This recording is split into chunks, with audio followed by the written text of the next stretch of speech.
Non voyez pas que ya nyagaje nyapa gbolo jifa mo dilo. Nyɔnu ko kpɔ be ela te kpɔ ahoe di nɔ ela te lebe na vi nɔ ela lebe na ŋutɔ tsã doa ne nusu ɖe ke nyɔnu le xɔ me nɛ nyɔnu ŋutɔ le xɔ me ne nusu ato le yin kpɔ yi me ne kpɔa o ɖo la nya be o nusu ya nyɔnu ɖe le aho me nɛ nyɔnu edzrana nusu ɖo neneke mia nyɔnuwo tsã mi ŋgba kpɔ amea be o fofovi ale ke be bia be kɔkɔa eye mle di ma ɖe o mi ɖo la nya de ne mia nɔnɔwo. Ame ɖe la nya kpɔvɔa ma lebe na me o ela nya kpɔvɔa ne be be nu aha gbɔa ekonko la nɔnɔ ahome ŋti fafa ma nɔ ahome o ta mia dati le wo ŋti ne amea le keke be le o kafla alɔ ye kpo sɔ dzrana nu ɖo ne o kpɔe mu nyɔ le ko le di o va ne be va ahome ne mi le trɔ alɔ le mia nɔnɔ ŋtia le ko gbe di kpɔa ela nɔ nene nɔ. Etia mi gbati di chambe ame edo hiye menu eye ame konkume wa hiye menu e gacha eva vona gado me funu me pa hura me la Jesu so nto kunyo nto gale miare amunu bebe do ano po nu so kutu pole do ya moro ve utana hu a wo pre e kebe du be ya do ya pe nya do anya be gado na ji no ve chale ji wo pe ade ya ela so na we ada hu ebo apro la va nya be abo bo nu e po mi agbada yi mi pera anyo no chon lo do gbe sisi o lo do abu mi afofo ko ji na ha sha toro no tobi o ji na no wa e pe do hia e cha no mo joli ko jo do nu e bo jo ji kekere ti gbe da be no to le ki ya e ne le jo ba pele ba ho me gang ba de ba gba no do gbe apagbe ajo asrasi ye po e da pasi gbon mi ni mi ja de sun e den o de nana nusu nene ke o de na den na no e wa o gbon na be eden ye nyam bio na do ko se be eden anu kai ni eden ami no gbogbon do a eden anto an se ne dra ye po wa ken bo mi aso no ye ja ngbon be na mi no video chan do nu le ke be nyame mi ase wa to a trova de ne mi agba tro ko me na den eden kanto ni den ama mi ase mi no vio be nu mi nya o de musu qualité que me dit na ni bele musu l'amener le civirer et bien forma l'amener le civirer et en plus oh neni nous soit attentionné quoi que la nya valeur la nyon la nya be nyonwa o le na bele c'est que nous les quoi et la nya rien quoi on m'a dit de fille quoi on soit la négliger obe les que nous que la nya be o le na be na nyonu donc on sous qualité tento médium ni sous que ne be toi et la tigbo me allo le que sous que ne be to kaka tan et la nya be son la ho me le no te po gunya e ko ni pe no be ne gbe no jen trale pa au moins forme quoi c'est comme bon de e ko ni pe no be bon e no nam nya ndado o materi e veut goncha on la po quand on la zone pour nous la poignée va au moins le que be ko la ho mero le que be bu na be parents tout temps et en plus bon il be de non non mais quoi et be belele ne do kure ton la po évoquer ngo ne on la fotale mais on la fotale musuke made e ma so présenter na parents nyo alors ma présenter na apenonye ye elani jitwene a lani musuke wona do musuke londo ye musuke la deva apprendre des responsabilités mais ni bena ndeva jo alors en quelque de qu'est-ce qu'on ne sait jamais hein. Bon, nous sommes en ma comment il des cas de vu qu'on dit ça le pas domé le modi ado pantan la igbe gomé a rasta rabatobe dans l'état dio oh moi mon cas ma Georgina nonyo enti eke mate ma présenter na nonyo ela nya bena epe alors aya gbogbo ke dule be vita epe gbogbo do wa bena ndo alors yem do aya gbaro wa nous sommes en gbe ma persona nonyo wa iko ape nonyo e ma présenter na parents ni pour famille nyo ba ni titue na o e na titue na nyento parce que e ye nyento ndo na gbera ma oni na musu mere gbereka de mavade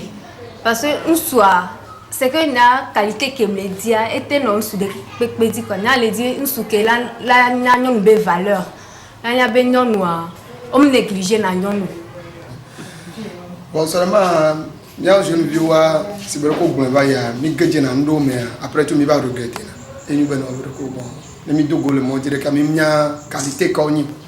bon ni mi be po quoi lolo yo vituku yo thé noir yo kao ya mi sona kwata et après tu me vas regretter seulement bien nous comme il dit ni mi be quoi quoi c'est comme ça parce que ah no hanan c'est mais alors mi quoi le fiancé o mi jahana e chan lo e ko e 1 2 mi kwa be no be ke be le wa no to jina mi mecha iba atame ko mi mecha mi le ji mi gbe kwa mi chuchu dangbe wa mi nya no ke mi planter dare c'est comme après tu no va lo na mi e mi ba regretter na be no be na nyewe ok jo jina ma be no be no ko mi nya kenya ma te na du confia e ko nyu be no be no la po no mi be no be mi ado go le moji kwa vo o mo la étudier no no étudier à la po ebe no me omunyu moji ko la pelo do afone la jese ba o mi a jese be para kan gbo ko ne afford de portia ola nyara ko la Nkoko yo. Ne enwa yo Togo le fiancé me ye jahane nyono anu ahana yi an evo yo ngba pona be makeup o me vi be nyo kebe no ahana e po e ba ta me apo e yo cha yo dina ene o be po ata me afo kwa yo tutu le dana ngbe da patina mo re ngro wi to ko jahana e kwa ja e do la po ata me anyama de fu me video jahana mi ano vi o cha won oh ata me a wa de fulo Yeka ele me peba ni kare jibe enya tutu e go me mi afofo ya be nu ya gbogboro am pelu jesi be amede ole wo pona ameye wona nu akudwa do hia amede ole a aha ke kpo be na oba me ole ke pe sha yibe janu ebe ne yo gbe po ni onya be na ocha ni ne ba me onya ye ma na ye ma je no kwa hola ide be ye o pro ye o jahana kwa nu so agbo bon va se reposer un peu e bien bo ko yo na ni oh ko yo na ni mo ropo ko yo le bi ya oba mo la be bon faire comment e be je rembe le ti ne be je rentre non chacun rentre chez lui moi ça me la oh elle a bien on fait comme et comme mia no vi alo mia son ya de ngbe na le gbe jahana kwa tami ale we mu so mi gba dada nyo gamia chele lili do mi kwa nyake de mi asio dada mama ma gbo ke ngbo mi aso po nu an to cha mo be amero eden yin kama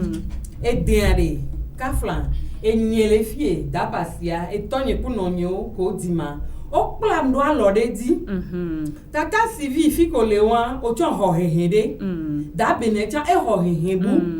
ne nyonu kunu so dogore kemi ponpo bereka zereka zevia o la kwa à peu près ameke po me via menya do be onyana me to nyake gena la me benu meme mi agbo be wan très bien eden odolanya eden yodena e dada via gbe no sukela tenya benade nyonu le na e no sukela no ela no poi ano le nkude nti attentionné e yodena o ma de nyonyo mene no de nyonyo mene ade le ko le bene yo dogwe no ngba te ba le pe ti o pa nyonu atro nu go la be me le di o ora e o nto la tro alo le nti nyonu cha nous sur la 3 lo lenti nous sur chanyo nous la 3 si oh chéri onya awi akodo de ko ba wi a mu je no tutu ala voya e kloe mi ma di boa mi ma oleke a nene o ona e viola o mi mama la o mi ne lo ne pepe le gba mi chan ne dun ko la boya mi o je tubo alekeleke ko le do ne nyabe yesun ye beyin e ha o do mi afide pepe kwa de no do re ti gbesi agbe nusu mo mi ano de mi gba no de nusu be jele kaje e galesi e wole ke no keke ne va gwa asumi la gbe wa no de ku do no ya e no keke an e yon na lo da mi ya de son mi ya de nusu ke la tele be na mi ya de nyonu ke la te pa ho ya na plomi dedie ne na plomi gba fafade nu buye gba kenya ya ga biolo hame vo tu bebe nu kekesia nu lo mau signora na tuena mi si so kunya na tuena mi ne na de badale menami